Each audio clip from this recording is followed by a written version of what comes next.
WhiskyJason here, whiskey from the viewpoint of an American in Germany tasting rare and exotic whiskey. Today I have something that's very rare, one of 40 bottles. 0.5 liter. So this is a total bottling of 20 liters. That's the angel share of a normal bourbon barrel after 4 years, people.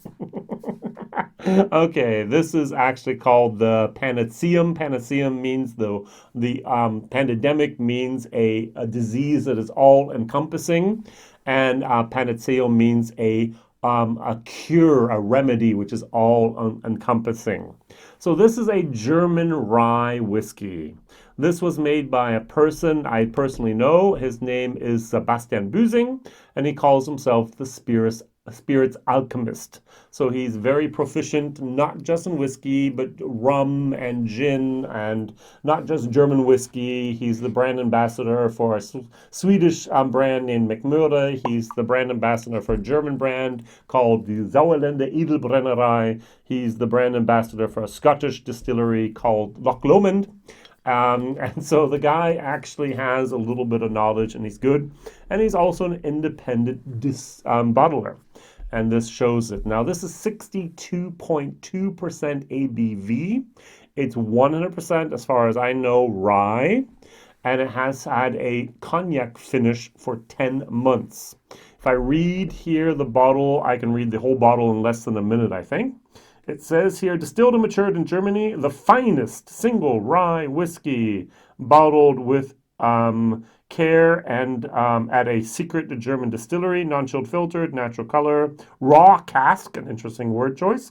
I have bottle number 39 of 40, 42.5%, 0.5 liters, single cask bottling, the Panaceum, fully matured in a first fill bourbon casks, expertly finished for 10 months in a most exquisite cognac cask. I don't know about you, but I'm really sick and tired of marketing language exquisite, expertly, finest. Yeah, just don't need it anymore. It has no meaning whatsoever. Takes up room on the bottle that we could have done with other words and other things. All right, good. So I'm going to compare this to something which is also fairly unique. Maybe you're very interested in this. I have a special release of Dad's Hat.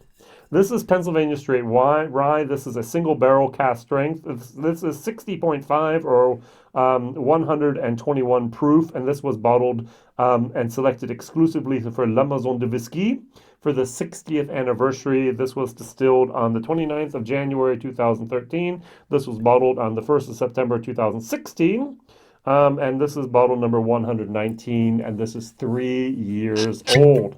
So, probably both of these bottles you've never seen before. They're European exclusive. So American Pennsylvania rye, 3 years old versus maybe a 3-year-old and a little bit more. I would say 3 years and 10 months because of the finish. German whiskey. This is, now hold your horses.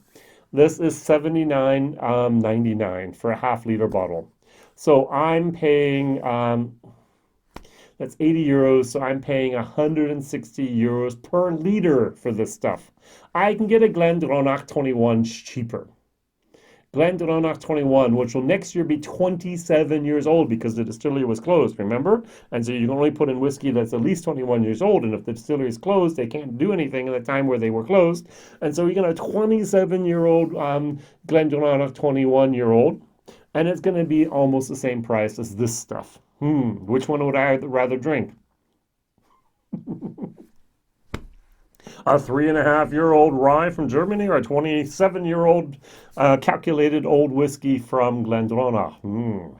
All right, so on the nose, I don't know about you, but I've had some ryes, this is probably 100% rye, that have been very green. Now, many ryes have anyway the green label on there. Now, what I'm talking about, my grandfather was a farmer, and so I'd be at his house on the weekends in the summer or whatever, and it would rain, and it was in western Pennsylvania, and we'd go out on the fields, and he could have maybe barley or wheat or maybe something else was there. And around, let's say, May, June, it's grown. It was enough that we would be, as a child, maybe waist high. and it would rain, and it would have that green, grassy type of note. Now, if you came back in September, it was that dry, crisp, very bright note of grain, but it was almost like a green peanut, like a green grain. And that's what I'm getting here. The cognac finish is a little bit there in the background. I described it in my German video. Imagine you had someone playing the Dudelsack.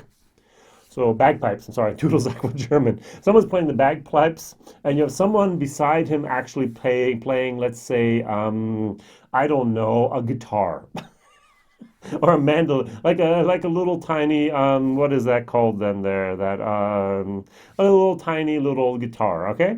Um, I forgot the name of that little thing. Ukulele. All right, yes. Duh. All right. So I don't cut my videos or edit my videos and take anything else. You get this real me. All right, so you have the bagpipes, and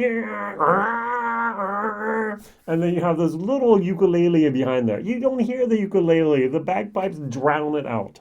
And that's what I'm having here. The rye, this young rye drowns out any cask finish influence from that expertly finished, exquisite cognac cask here. All right, so over here, the thing that really bothered me with the dad's had cask strength here was they roasted their malt a little bit too long. This is at least that's what it smells like. It smells like a little bit of an espresso moment, a little bit of coffee moment. I don't drink coffee. I don't like coffee. So, but otherwise, I prefer this, even though I'm not a big fan of that. All right, so 62.2 versus 60.5. 3 years versus about 3 years. Cheers.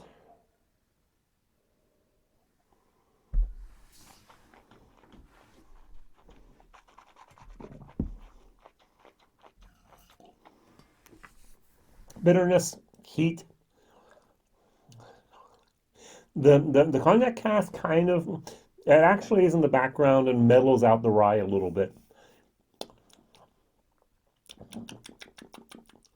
It gets better towards the end. Too much heat, and it's a little bit of a, I don't know if you ever had raw green peanuts and raw pecans is what I'm getting here basically. Yeah. If I go over to the dad's hat,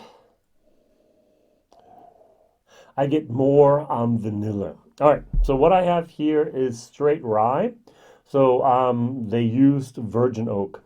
Here we used a first fill bourbon cask. That means the bourbon actually has been probably in there for 4+ years, has taken out a lot of that vanilla.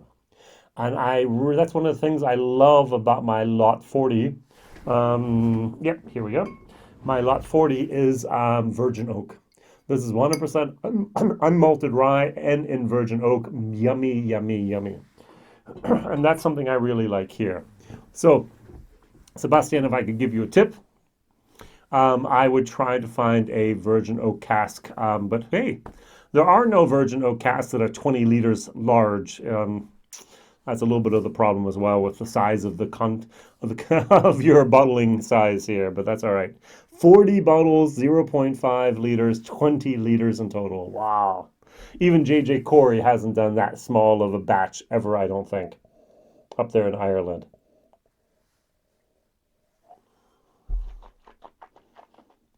With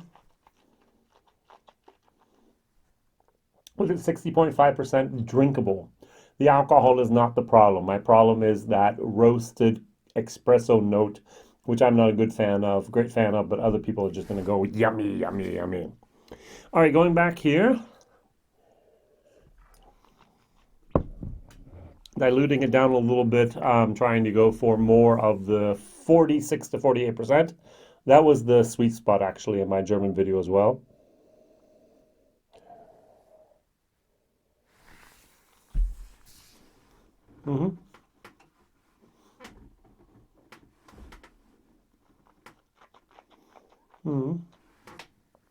Good.